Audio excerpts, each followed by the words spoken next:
Hey everybody, before we begin, I'd like to thank Harry's for sponsoring this video. Though I've grown more accustomed to using clippers for my chrome dome, if I'm thinking of touching my face in any capacity, I still rely on a good old-fashioned razor. And in a time where social distancing is still heavily encouraged, I'd rather not have to go out to the store and buy a run-of-the-mill blades. Let them come to me, I say. Thankfully, Harry's is there to satiate my needs. Starting at just $3, you can have a trial sent straight to your door, giving you all the basic needs for a nice clean shave. A weighted handle with a textured rubber grip, 5-blade razor cartridges. There's also a foaming shave gel, but don't get carried away with it, please. And there's even a travel cover to protect your blades while on the move. I really like that, so consider it. It's an insanely good value with refills starting at just $2, everything being sent straight to your door, so no more waiting in lines at the drugstore and all that. And 1% of each of their sales is donated to organizations that promote better mental health care, so you get a nice shave and you help people in need. That's a win in my books. You can head over to the link below, harrys.com/somecallmejohnny, to redeem your trial set for just $3 and join the 10 million who gave Harry's a shot. Thank you so much for supporting this channel, and now, on with the show.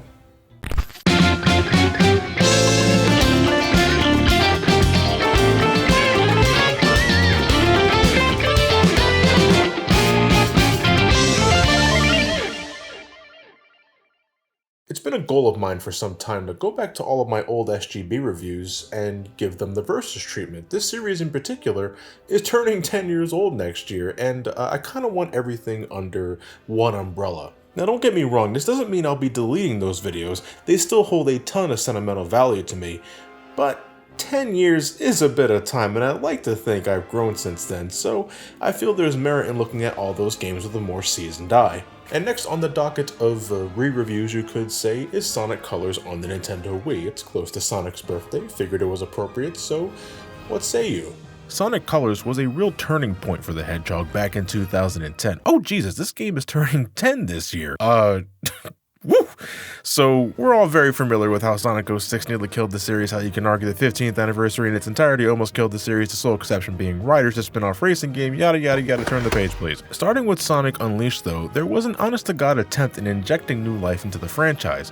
Blistering speed and beautiful HD worlds, a look and feel that wasn't too far removed from a Disney film, but it was still marred by unnecessary elements that hindered the whole package. The effort was still admirable, but Sonic Unleashed didn't soar with flying colors. Finally deciding to learn from their experiences, Sonic Team battened down the hatches and prepared to really get Sonic off of his feet. This was also around the time Sonic 4 Episode 1 was making the rounds, and we can talk about the actual quality of that later. But the fact that it was even a thing showed that Sega was trying to get back that cracked and splintered cesspool that was the Sonic fanbase, speaking as a Sonic fan just to be clear. Or, for the more cynical eye, they were probably desperate for a real hit, whatever floats your boat. But a two-dimensional return to form was only part of the equation, for Sonic's 3D outings were still the real bread and butter, despite recent outings, and they were like, okay, this was it, we can't afford any more mediocre games, this needs to do well. So, as Sonic Colors was being worked on and finalized, Sega started doing some cleanup. The most eye-catching thing was them delisting any previous Sonic games in the past 5 or so years that had a low Metacritic score. Sonic 06, Sonic Riders Zero Gravity, Sonic Unleashed, yes, its Metacritic score was considered substandard, and then there were the 2 storybook games, Secret Rings and Black Knight. Silver lining though, the lead game designer of those last 2, Morio Kishimoto, was put in charge as both director and lead game designer for Sonic Colors. Well, wait, he was also the director of Sonic Lost World and Sonic Forces, so yeah, silver lining, he was still getting work at least. I remember people making a stink about the Nintendo exclusivity at the time, considering that this was the next major 3D Sonic game after Unleashed that wasn't a spin-off. The fact that it wasn't multi-platform when the other games beforehand were caught fans off guard, but you gotta understand, Sega wasn't just trying to restore the reputation, but they were still going after that money, and the Nintendo Wii was very lucrative for the franchise. Quality notwithstanding, Sonic Unleashed on the Wii made some bank. The storybook games, well, Secret Rings more so, did well enough financially, but none of these compared to Mario and Sonic at the Olympic Games, which was a huge deal at the time. It wasn't a platformer like people wanted, but come on, Sonic finally going at it with his old school rival Mario, and Sonic's also getting in Super Smash Bros. Brawl? He got all those Sega fans buying a Nintendo Wii, so yeah, the Nintendo Wii had the biggest base for Sonic fans, the exclusivity made sense. So in 2010, Sonic Colors was released for the Nintendo Wii with a handheld equivalent also being released around this time for the Nintendo DS, acting as a third Sonic Rush game, you could say, which you can catch my review of by clicking the card up top. I never remember where they are here. I put a considerable amount of time into this over the past few years. When this initially came out, I honestly thought it was one of Sonic's best games released at the time. I even had those Sonic quills that you got for pre-ordering the game for a time. I don't know what happened to it, but I'm also not missing it either. We can get into gameplay specifics in a moment, but the one thing I can always immediately compliment Sonic Colors for was filling you with this sense of wonder as soon as you boot the game up.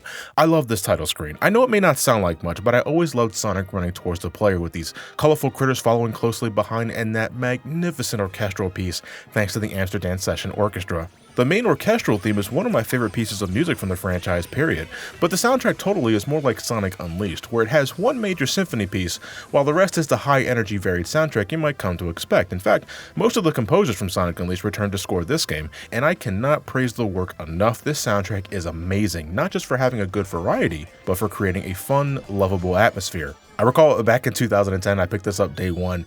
When you start a new game and you're just thrown into it with no opening CGI intro, and I'm being like, oh shit, it's already time to start playing the game.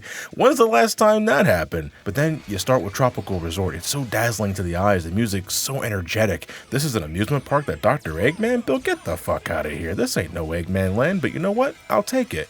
Sonic Colors started strong, and right away I was captivated. Let's keep this going. And after a couple of stages, the story actually begins. So, wanting to apparently make amends for his past actions, Dr. Eggman went and built an intergalactic amusement park consisting of a bunch of other planets bounded together in chains. Suspicious about the whole affair because, well, no shit, Sonic and Tails head to the park themselves to investigate. There they manage to save this little dude named Yacker and learn that Eggman has indeed been playing that bullshit card, for he's gone and kidnapped these little alien critters known as wisps, as he wants to use them as energy sources to power up his amusement park. But the park in itself is mainly a distraction, for Eggman's real plan is to use the alien energy to power up this ginormous mind control device and have the entire world bent to his will. But thanks to the combined efforts of Sonic, Tails, and the latent power of the wisps giving Sonic access to skills he didn't have beforehand, Sonic ultimately comes out on top at the end, once again destroying Eggman's ambitions and his amusement park at the same time. To say that this story is radically more simple than previous outings would be an understatement.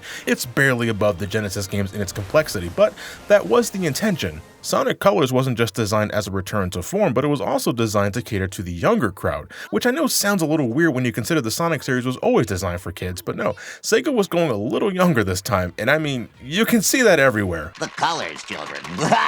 But it's none more obvious than the actual writing.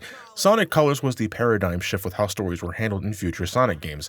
This one elicits not so much a standard shonen anime like previous games, but rather a comedic Saturday morning cartoon, even more so than Unleashed. You can argue it started there with how characters like Chip and Professor Pickle were implemented, but by Sonic Colors it's at its most apparent, with mixed results. Now I will be the first to say that as far as tone and characterization, what I personally want from a Sonic game's presentation and atmosphere, this is where I think Sonic & Company fit better in. I love Sonic's brand of confidence in this. I love Tails' snark, and Eggman is still large and in charge while still having a degree of goofiness to him. But the writing itself, the interactions between characters, the jokes, there's some real groaners here.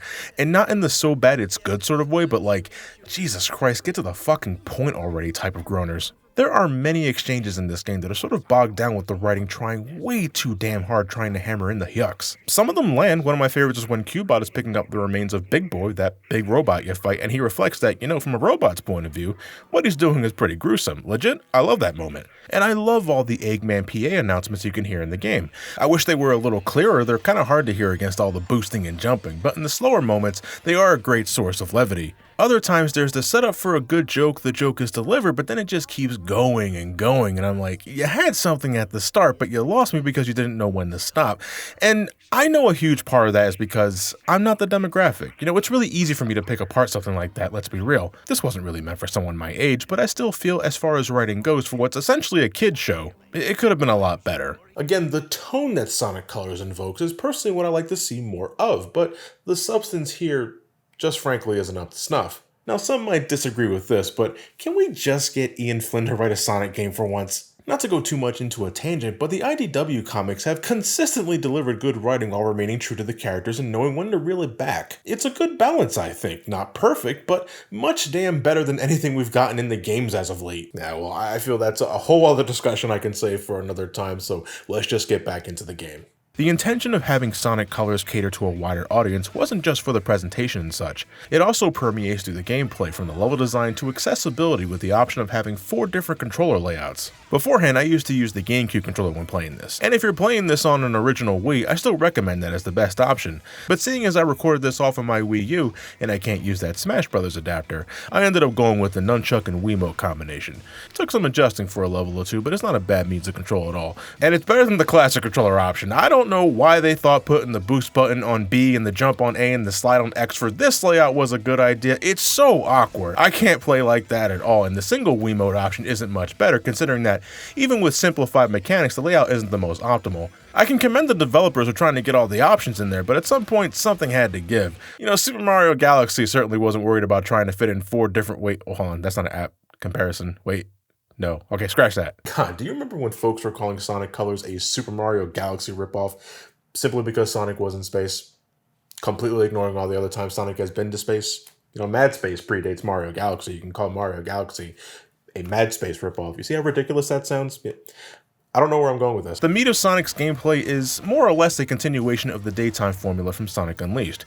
100% less friends, and now 100% less Werehog. It's a continuous shift between 3D and 2D gameplay, though there is a higher emphasis on 2D platforming, which you might find disappointing if you're looking for something more expansive. Boosting at high speeds is once again a major focus, and now Sonic has the air boost, the stomp, and wall jump right from the start without the need for upgrades. Sonic Colors was also the game to introduce the wisps as a gameplay mechanic. You find the appropriate capsule, and for one use you can do things like zipping in a straight line or ricocheting off diamonds with laser. You can burrow through giant cakes and swim through water with drill. Rocket allows you to gain a crazy amount of height, and then you slowly fall down and collect rings and all that. Hover is like Rocket on a hangover. You can get height, but not as much, and you gotta rely on the lightspeed dash to get some real distance. It's also the only time in the game you can do the lightspeed dash because Sonic can't do it naturally in this game. Love the music though. Cube, you make these blocks out of these blue rings and proceed along. Maybe there's a puzzle here and there for a red ring. It's the least interesting power-up. You're not even invincible when you're doing the switch. Not very good.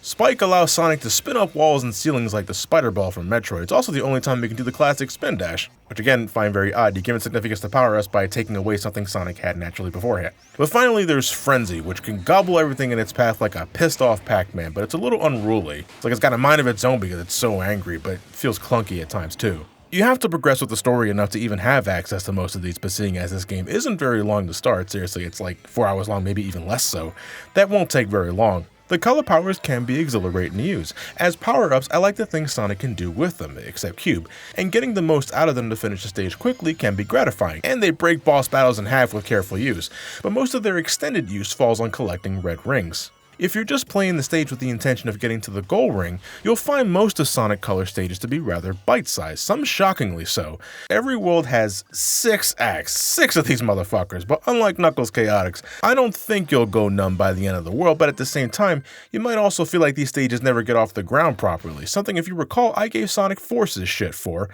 And yeah, that issue sort of exists in here too, which I think in some ways makes Sonic Forces worse because you think they learned from that by now. Well, who said that? What a fucking asshole. This is a Sonic that can do more from the get-go in a game that, looking back, doesn't really take full advantage of the moveset because game design has been simplified. You can still harness that raw speed going through a handful of sections that require you to sidestep out of harm's way or drift through a whole bunch of nothing, reacting to incoming obstacles with enough finesse, but Sonic Colors would rather you spend more time doing basic platforming, and I mean basic platforming. I'm talking the most inorganic rectangle and square platforms you haven't seen since the Game Gear games. Sonic Colors kind of struggles with maintaining a sense of flow because of the sheer amount of stop and go.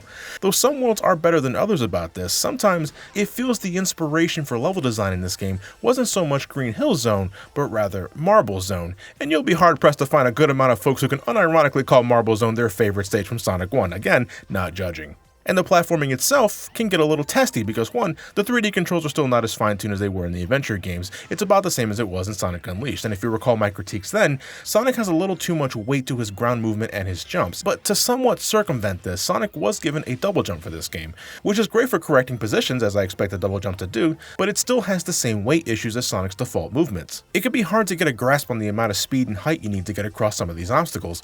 Planet Wisp suffering from the worst of it, I feel. These sections here with the moving platforms are always a nightmare for me because the platforms are too damn small. I slip off all the time because of my speed, and sometimes I lose my footing when I accidentally use the homing attack on a close by enemy instead of the double jump because both are mapped to the same goddamn button. This is 9 years after Sonic Adventure 2, and Sonic games were still fumbling with that kind of design issue. But I feel I should say that this is only a real issue if you're adamant on getting a higher score for a better rank. When you need that certain precision, it can be frustrating with how imprecise Sonic can feel. At your own pace, however, I think Sonic is fine enough. I'd still rather have adventure controls, of course. In fact, not having them here is why I don't mind if the game leans more on 2D rather than 3D, because I find it easier to handle the controls in a two-dimensional space. 3D requires more work, but I can adjust to what's needed if the game makes it comfortable enough to do so. Getting higher scores might only satiate some fulfillment though. To get the most out of a given stage, you might have to collect those red rings. There's 5 in every stage, but the hunt for them isn't as obnoxious as the rings in Sonic Advance 2, I want to say. But most do require certain wisps, and early on, you won't have access to all of them, so you'll need to make some revisits. That's encouraging replayability at the very least. I won't give the game too much shit for it, even if I think some stages by default are a little shallow. When you collect enough red rings, you unlock more stages for Eggman's Sonic Simulator. Basically, it's more of the game to play with a robot Sonic, or you can use one of your Miis. So that's some nice incentive, I think. Some stages even have layouts from Sonic 1, strangely. I was talking about Marble Zone inspired design earlier, and here you go, the Progenitor. You can even play this mode with friends, but god, you want to talk about a mode that really emphasizes the blocky and inorganic nature of Sonic Colors level design? You can't get more literal than this, and I'm not the biggest fan of the aesthetic either, it's too mundane. You complete them all though, and you unlock Super Sonic for normal gameplay, and back then, oh my god, this was so awesome because we finally had a playable Super Sonic in a 3D game that wasn't relegated to final boss encounters. You can't use color powers, but you got an unlimited boost and a higher jump. You probably won't get a good enough score because color powers are essential for those, but dashing through hordes of egg ponds never gets old. Because I know I'll get asked this, yes, if I were to compare, I'd say the daytime stages in Unleashed are of a much higher caliber than what's offered in Sonic Colors. They have greater presence, they're not so awkwardly segmented as stages can get in this game, and because of that they have a better flow and are more fulfilling. But let's remember, Sonic Unleashed was not just the daytime stages, it had these as well, and if we're talking consistency, Colors beats it by a mile. Also, Colors is just more accessible. Yes, the design was simplified, and going from Unleashed to this makes that more apparent, but Unleashed asked a lot from the player, requiring more reflexes and dexterity that was normally asked from a platformer. It made Sonic Unleashed its own beast, sure, and I know some would praise that for giving Sonic back that high-speed edge, but it was alienating for newcomers, and if we're talking about just trying to enjoy the game without ramming into spikes or falling down pit number 392 to try and make the player feel welcome so that they'll stick around and maybe buy some more games here and there, then you play Sonic Colors. Takashi Iizuka, longtime developer of Sonic games and Sonic 4 Scapegoat, would later say in interviews that Sonic Colors was made to appeal more to Mario fans. I guess because the Olympic game did so well.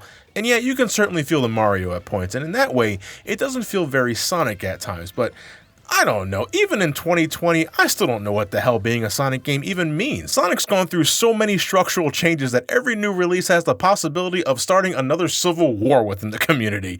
Either way, Sonic Colors, more fundamental design or not, works. And in this case, when this game was initially released, that was what mattered most, and today I think it still has worth. It has problems, both in gameplay and story, and they've gotten increasingly more obvious throughout the years, especially since we have Sonic Generations nowadays, but there's still a perfectly enjoyable platformer to be had here. It may not rock the same graphical fidelity as its predecessors, and it may be too simple in some regards, but come on, the game still looks gorgeous. I mean, for a Nintendo Wii title, this game kills it aesthetically, and as a game that was designed to be more approachable, I'd say it succeeds. I don't revisit it now as often as I did back then, but I had little issue going back, I had little issue thinking about going back. I stumbled and fell down more times than I care to admit, but I still enjoyed myself. But I mean, if I'm gonna tell you to play one game in the Boost era, it's Sonic Generations, I can't say that enough. Sonic Colors is also still only available as a Nintendo Wii title. You likely still have yours, or a Wii U even, but it's not as widely available as it once was. I would love if this game got a re-release at some point, maybe bring the frame rate to 60, give it a higher resolution, the works, you know? I find it odd that Sonic Lost World got a PC release, and Sonic Colors didn't. I don't know, maybe one day, we'll see. But I'm not exactly done with Sonic just yet. Since we're already on the Nintendo Wii, let's just give Sonic and the Black Knight another look at. I did say I was going to give all my old SGB reviews the Versus treatment, and Black Knight is on that list, as are many other games, but I think I'll save those revisits for next year. So I'll see you guys next time with Sonic and the Black Knight for the Nintendo Wii. As always, thank you all for watching. Stay safe, wash your hands, don't hog all the goddamn toilet paper. Have yourselves a fantastic night, and take care.